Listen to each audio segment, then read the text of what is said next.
Bandeko balandi ya magazine Wabasango bino obo kolanda biso partout mokili mobimba na pesi bino bolandi bolamu bino obo mesana kolanda magazine biso lelo tozali awa na Assemblée nationale esika wapi élection ya bureau définitif Assemblée tali ko salema mokolo ya lelo wana déjà beaucoup mona na ba image lolenge kani ba député pe ba candidat ba ko voter tozali bongo na mwana mboka Amisi Makutano Adolphe Oyazali président adjoint à Ligue des jeunes ya IDPS elongo na ye to mekana ko solola na mambi matali politique ya mboka na biso. Bonjour mwana mboka. Bonjour les journalistes, bonjour les téléspectateurs.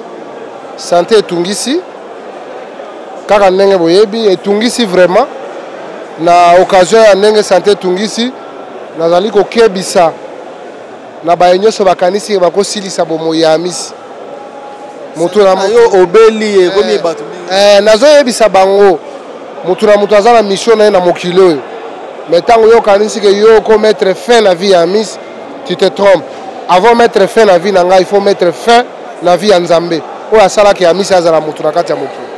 Mais à part ça na retrouver ba sensibilité nanga quelque chose ali à 100% et du fait que le V o Nzambe atindelanga ndo bolingo na ye pona Congo ezali pona loba pona salela pourquoi pas na tombola mboka nanga ekende liboso. Donc je suis là pour répondre à toutes les questions même attendenge zoto ezali pena kolongo note mais nayebi ke na bokasi na Nzambe na ko répondre comme il faut.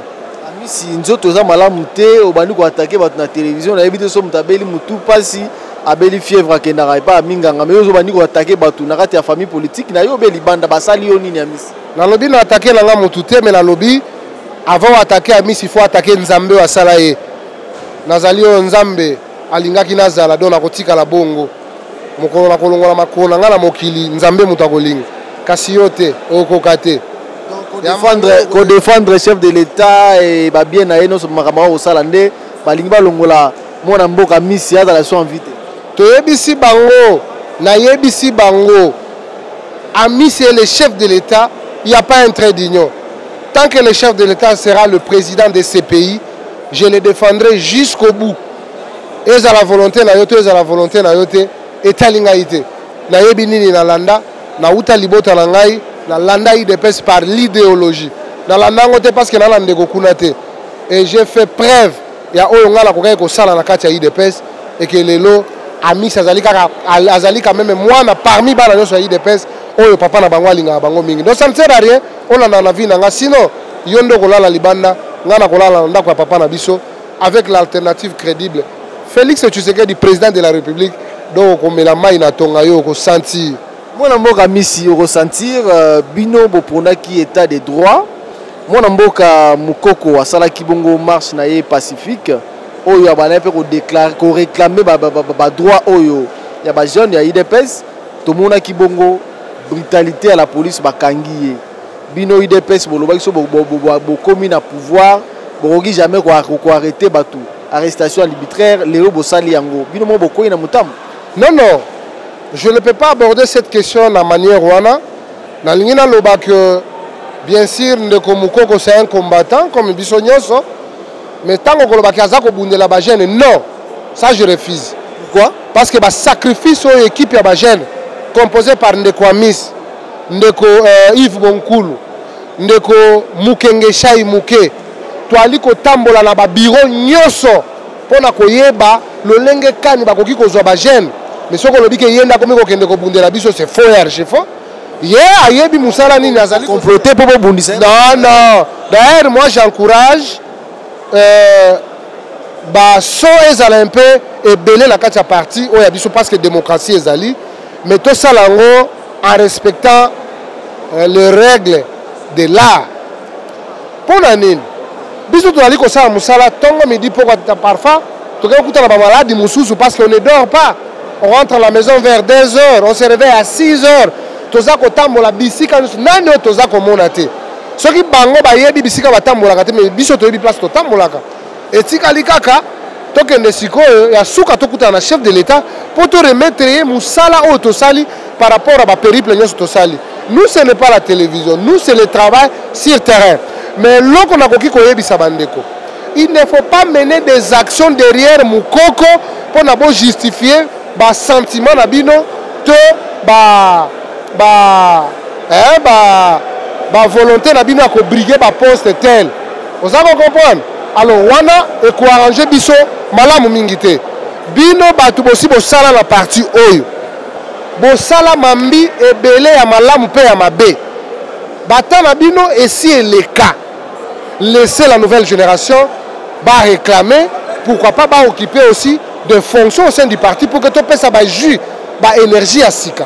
Mais tant que tu remontes que Batou, comme ils utiliser bilingue pour batami na sima, je crois qu'ils doivent nous retrouver devant leur chemin et puis tu dis fils Moukoko c'est un combattant, bien sûr, mais Makamoumoussou c'est comme ça la menacé, étant donné que nous sommes les gardiens du temple, nous n'allons pas accepter que vieux Moko Boye instrumentaliser notre parti. Saraki en ce temps, on n'était pas au pouvoir. Mais là, nous sommes au pouvoir avec l'alternative crédible. L'homme crédible, Félix Tshisekedi Tshilombo. Alors, spectacle désolant, spectacle non approprié, et ça n'a sens à cause de la rendez-vous. Parce que le mécanisme, nous sommes un parti démocratique. Il y a des mécanismes. Ceux qui battent Bazali, ceux qui battent Monique, non, et loko, par exemple, Jean-Marc Kabounda Sali. Eloko Kabouya Asali, Eloko Eteni Asali, Eloko Mikindo Asali, nous avons le cadre qu'il faut pour que tout le monde puisse exposer notre mécontentement. Mais ce n'est pas tout soit média et comme il l'a estimé, là vous n'aidez même pas le chef de l'État. Ça c'est une façon, il y a qu'au vilipender l'honneur du chef de l'État, mais je tiens à rassurer l'ensemble de notre peuple et l'ensemble des combattants que nous garderons le temple jusqu'au bout, jusqu'à ce que l'honneur du président et qu'on soit toujours au zénith. Parce que nous ne pouvons pas comprendre. Les enfants de l'UDPS, aujourd'hui c'est une fierté être membre de l'UDPS. Nous avons donné à la République un chef de l'État digne et à la hauteur de la République démocratique du Congo. L'alternative crédible, l'homme qu'il fallait, il est là. Il pose des actions concrètes. Il est partout où les travaux se font. Mais maintenant, Bino Nakacha parti, vous voulez vous justifier, non, Jean-Marc Kaboundi a kende. Mais Jean-Marc Kaboundi, c'est un humain, il partira. Il va partir, il n'est pas éternel. Il ne peut pas le faire, papa. Basura bazana attend. Basura bazana attend que nous kangaba côté. Basura bazana attend. Est-ce que le parti a besoin de tout ça? Tshisekedi a besoin de tout ça.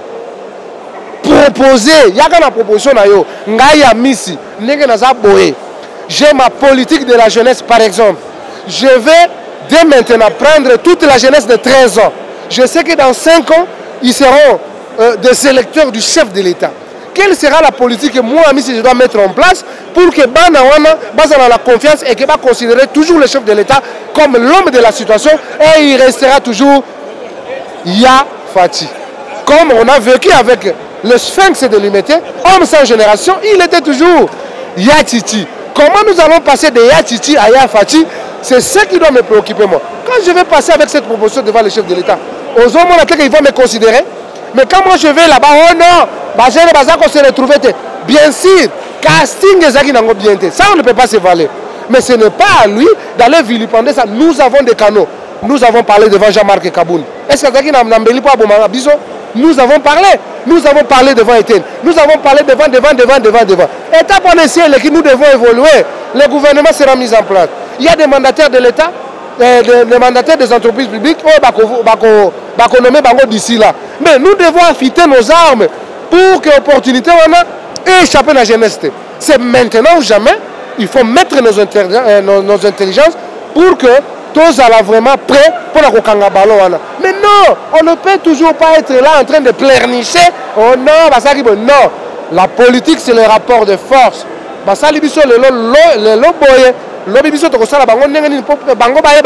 Nous sommes utiles et jamais sans que voilà ce qui doit préoccuper M. Amissi. Voilà M. Amissi, Namoni Orolobela, chef de l'État. Je pense que moi Mboka Joseph Kabila Kabanga banako diriger Mboka Oyo na ba inauguration na nyonso bino IDPS ozaki bato liboso ko critiquer. Oh non, même ba hôpitaux, même ba pont fatika ba bougumestre ba salango.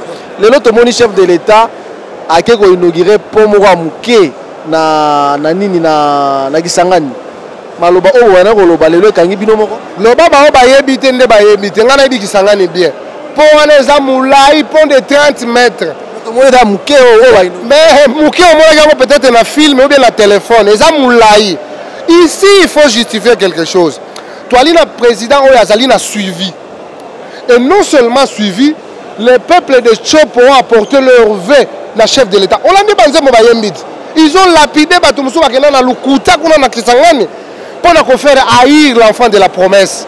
Mais le Loki dit mieux. Et il a accepté d'affronter. Il est là. Il parle avec ses frères de Kisangani. Ils échangent.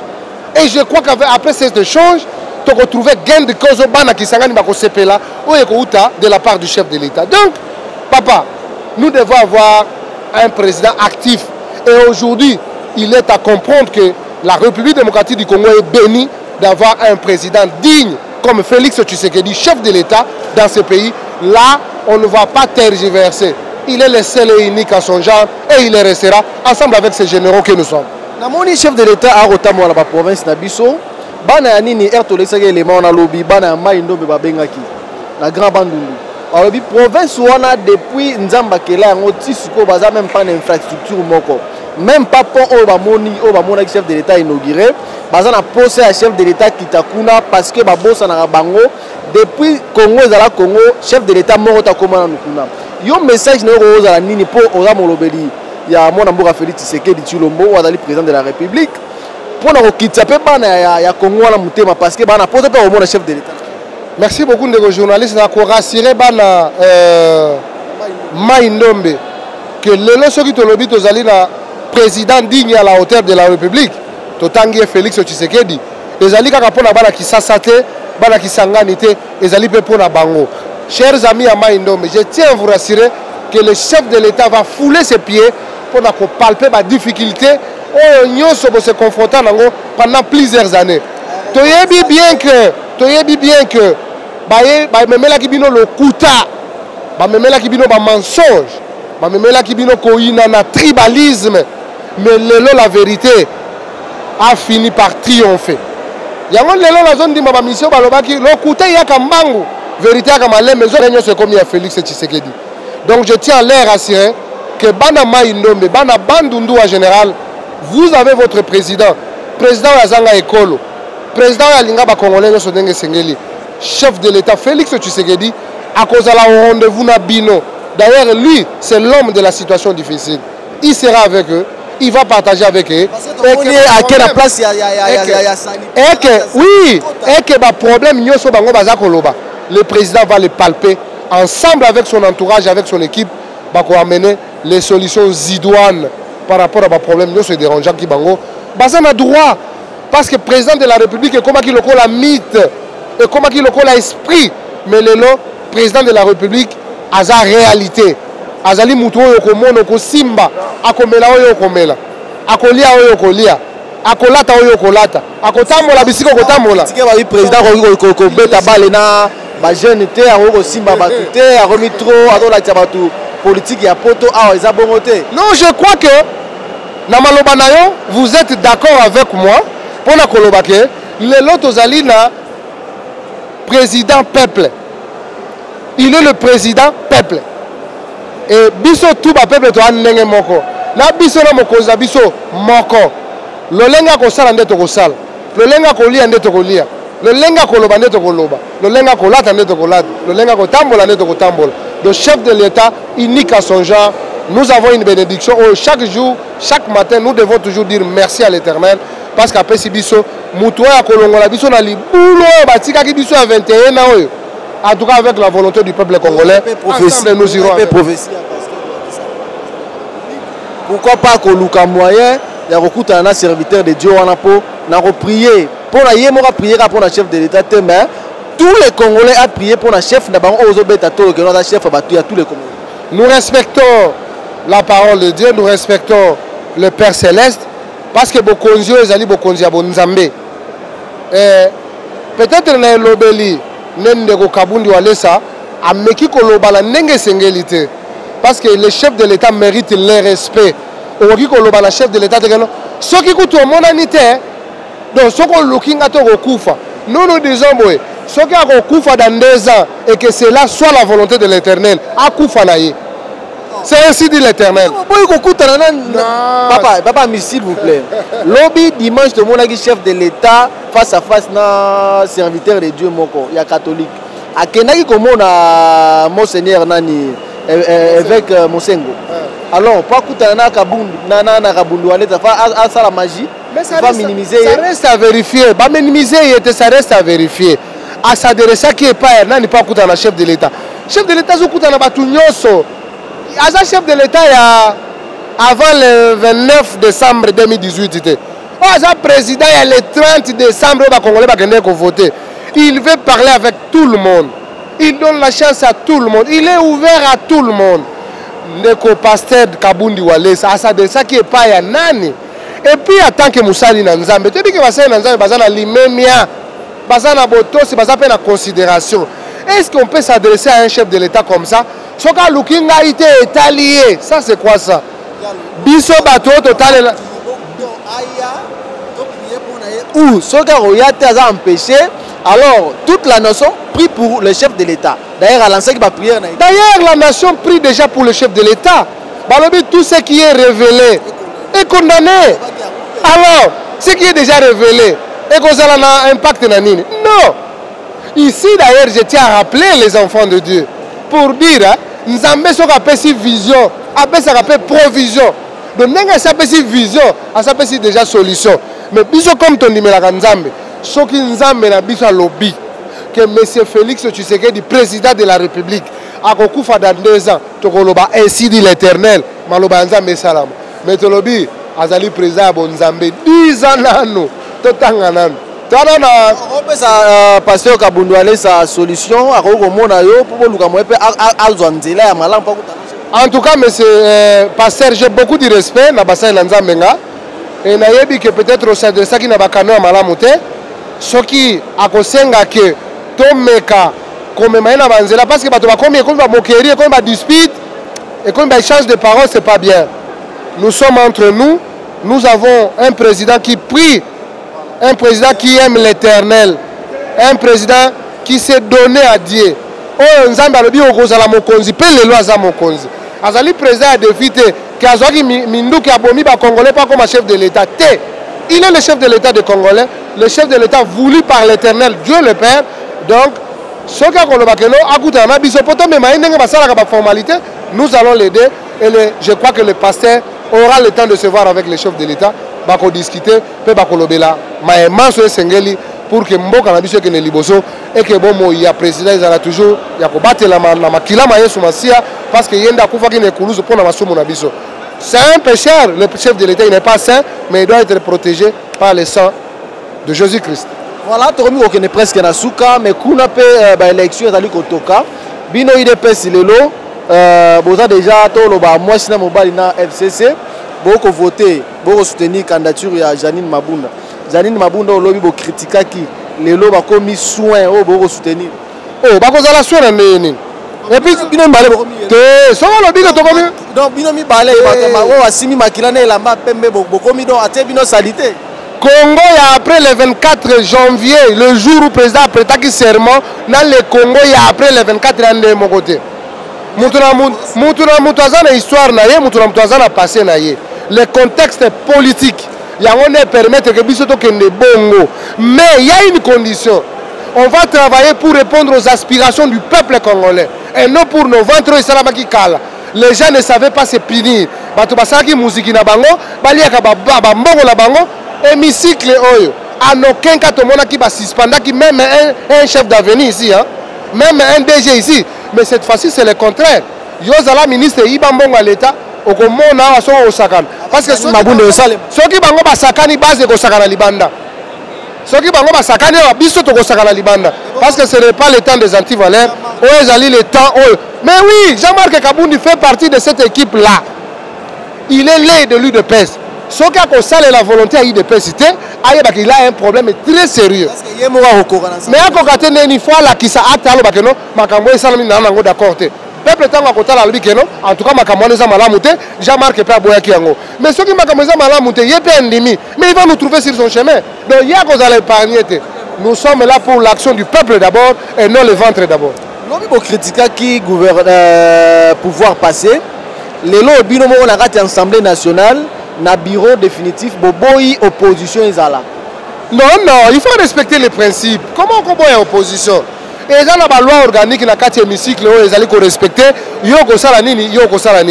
Donc, la loi a été appliquée. Nous voulons construire ce pays. La Moukawana, c'est une distraction qui ne dit pas son nom. Et je tiens à vous rassurer que le 28 et le Niniao. Bazako Panzana en Belgique. Bazo Panzana. Ce sont des gens qui fondent sur l'idéalité. C'est pourquoi je tiens à rappeler, en tant que communicateur du parti, en tant que responsable de la jeunesse du parti, cette fois-ci que jamais, les institutions, Yango et Zotiam à la place. On aura un gouvernement, on aura des nominations. Moutou, mon côté à Sakana, à Kanisake, les jeunes, ce sont les accompagnateurs. Nous avons les jeunes très compétents. Les jeunes capables de diriger même la primature. Bazali. Nous avons nos licences, nous avons travaillé, nous ne sommes pas de marchepieds des uns et des autres. En politique, nous tous nous sommes égaux étant donné que nous sommes de la social-démocratie. Je crois que Mela Langay, comme même pas chef de l'État, et l'État voulu au coup d'un je vais lui dire, maintenant ou jamais, cette frange de la génération qui représentait plus de 80%, à qui jamais qu'on a considéré comme on par sec. Je ne sais pas comment ils peuvent appeler. Opérateur de saisie. Non. Vous devez respecter les jeunes. Nous avons les compétences qu'il faut. Et maintenant ou jamais, nous devons accompagner le chef de l'État. Parce que pouvoir le chef de l'État, ils allaient pouvoir y avoir bilingue. Ils allaient pouvoir y avoir. Quand nous on sortait ici, on nous tirait là-dessus. Nous étions là-bas. Nous avons palpé le sang de nos frères, de nos amis. Nous avons apporté nos cadavres. Et nous avons aspiré les bombes lacrymogènes. Il y a Marc Nyoso, il y a Russie, il y a Afghanistan, il y a Uruguay, il y a Dakar, il y a Wap. Et aujourd'hui, vous voulez nous dire que Bino, vous avez des compétences parce que vous avez des Bino. Nous nous sommes battus pour que Bino régner les lots. Je crois que cette république n'a plus de sens d'être ici. Le peuple d'abord doit être au devant de l'action du gouvernement, de l'action politique. Et nous allons veiller. Pour que ça la vrai, il faut que les jeunes posent des décisions en parce que le peuple d'abord, la jeunesse et Félix d'abord, 10 ans, ce n'est pas aujourd'hui. Base la nano, opposition, c'est la nano. 10 ans après, je crois que je vais rebondir pour que je préside à la destinée de ces grands partis que nous appelons l'UDPS et pourquoi pas présider à la magistrature suprême. Après 10 ans de Félix Tshisekedi, Amici est déjà là et voilà, ensemble avec la jeunesse. Merci beaucoup. Merci bana RDC et Sali et Sengo, wana botiko landa président Amici Makutano, vice-président de la Ligue des jeunes ya PPRD. Makamunyoso ya lobby jeunesse congolaise ezali toro loba bafoué oublié. Makamunyoso ya lobby bato ba ko luka ko sala ba mars o bazala ko sala a ezala ka jeunesse.